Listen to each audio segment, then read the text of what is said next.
Admiral HFY stood on the bridge of the hegemony's flagship Eternal Dominion. His forearms crossed in satisfaction as he gazed at the tactical display. 376 vessels of various alien races formed his Grand Armada, the largest military force assembled in the Orion Arm for over 2 millennia. Before them hung a single, modest blue-green world, Earth. "Such a small planet to cause so much trouble," muttered Commander Vorth, his scales rippling with anticipation. "The humans' expansion into our territories ends today." HFY's compound eyes focused on the primitive vessels emerging from Earth's gravity well. 12 ships, 12 laughably small ships against the greatest armada in galactic history. The human fleet looked almost quaint with their bulky industrial designs, more like cargo haulers than warships. "Begin the standard intimidation protocol," HFY ordered. "Open channels." The main screen flickered to life, showing a human male in a simple blue uniform. No ornate ceremonial armor, no display of wealth or power. Just a tired-looking middle-aged man with graying hair. "I am Admiral Chen of the Earth Defense Force," the human said calmly. "You are in violation of Earth's sovereign space. Withdraw immediately." Laughter rippled across the bridge. HFY himself couldn't suppress a clicking sound of amusement. "Human, I am Admiral HFY of the Galactic Hegemony. Behind me stand the combined fleets of 47 worlds. Your species has expanded beyond its assigned boundaries. Submit to orbital bombardment or face annihilation." Admiral Chen's expression didn't change. "I see. Well, Admiral, you've brought quite a fleet. But you made one mistake." "And what might that be, Primitive?"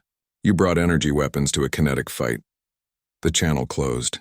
HFY stared at the blank screen for a moment, then burst into clicking laughter. "Energy weapons? Does he not understand that our plasma cannons can melt through neutronium hulls? Our particle beams can—" "Sir," interrupted the sensor operator, his voice suddenly tense. "The human ships, they're charging some kind of weapon system. The energy readings are unusual." "Unusual how?" "It's not energy weapons, sir. It's electromagnetic massive magnetic field generation. And they're loading something into what appear to be oversized tubes?" HFY's amusement faded slightly. In all his centuries of warfare, he had never encountered kinetic weapons in space combat. They were primitive, inefficient, easily avoided at long range. Why would an advanced civilization revert to such crude— "Incoming!" the sensor operator screamed. The first projectile struck the heavy cruiser Vorthak's Pride at 3% of light speed. The tungsten carbide rod, no larger than a shuttle, punched through the ship's shields as if they weren't there. The kinetic energy alone vaporized everything in its path, and the Pride simply disintegrated. No explosion, no dramatic death throes. One moment it was there, the next it was an expanding cloud of superheated plasma. Silence fell over the bridge like a suffocating blanket. "Impossible," HFY whispered. "Our shields can stop anything." Another flash. The battleship crushing tide simply ceased to exist. Then another. The dreadnought Stellar Fist folded in on itself as a railgun slug, traveling at 4% of light speed, transferred its momentum in the most violent way possible. "Evasive maneuvers," HFY bellowed. But space is vast and his ships were large. The human projectiles, launched from hundreds of thousands of kilometers away, were already locked onto their targets. No amount of maneuvering could change their fate. "How?" Commander Vorth stammered as the carrier wing of Sorrow was split cleanly in half. "How are they penetrating our shields?" "Energy shields stop energy," the chief engineer croaked, his translator struggling with his species' fear response. These are just chunks of metal, moving very, very fast." The massacre continued with mechanical precision. Each human ship fired once every 30 seconds, and each shot was a death sentence. No missed shots, no wasted ammunition. The targeting computers calculated trajectories with inhuman precision, predicting exactly where each enemy vessel would be when the slug arrived. "Return fire," HFY commanded desperately. Hundreds of plasma beams and particle cannons lanced out toward the human fleet. They struck the crude-looking human shields and dissipated harmlessly. The humans had learned from their first contact with alien energy weapons. Their shields were specifically designed to deflect coherent energy, rendering the aliens' advanced weapons utterly useless. HFY watched in growing horror as his Grand Armada was systematically dismantled. No heroic last stands, no glorious battle, just cold mathematical elimination. Ship after ship simply vanished under the relentless kinetic bombardment. Sir, we've lost over 60% of the fleet, the tactical officer reported, his voice cracking. Their weapons. They're not just destroying ships, they're completely annihilating them. Retreat, HFY finally commanded. All ships jump to hyperspace immediately.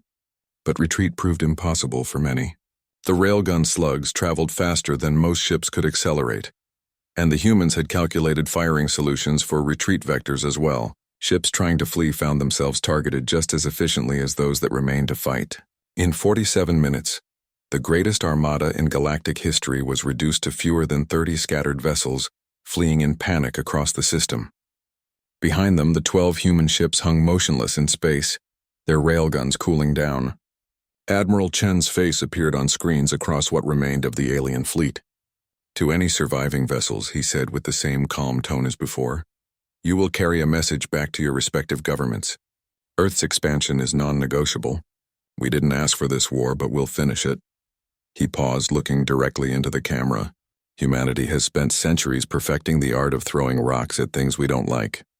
We've just gotten very, very good at throwing them very, very fast. The next fleet you send against us will meet the same fate.